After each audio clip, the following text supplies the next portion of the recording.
Պարոն փոխնախագահ, թեպետ դուք ձեր ելույթում անդրադարձ կատարեցիք TRIP նախագծին, բայց կուզեի մի քիչ մանրամասնենք։ Ինչպես կգնահատեիք ընթացքն այս պահին, ինչքան ներդրում է ակնկալում կամ նախատեսում կատարել Միացյալ Նահանգներն այս նախագծում եւ տնտեսական ինչ օգուտներ է ակնկալում նախագծից։ Շնորհակալություն։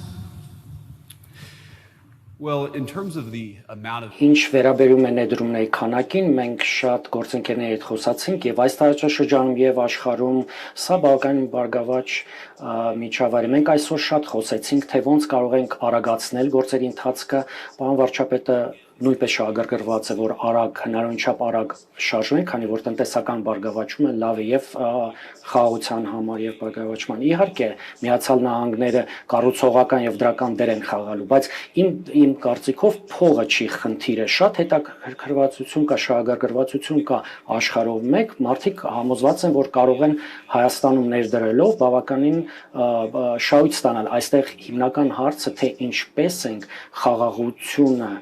խաղաղության հաստատումը հետագա հաջորդ փուլ հասցնեն, որ գանք մի իրավիճակի, որ արդեն պարոն վարչապետը կարողանա ապագայի վրա կենտրոնանալ։ Գիտենք այստեղ ընտրություններն են օրակարգում շուտով,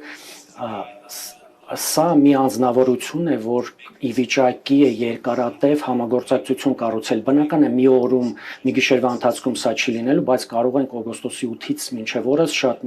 մեծ առաջընթաց արդեն արձանագրել։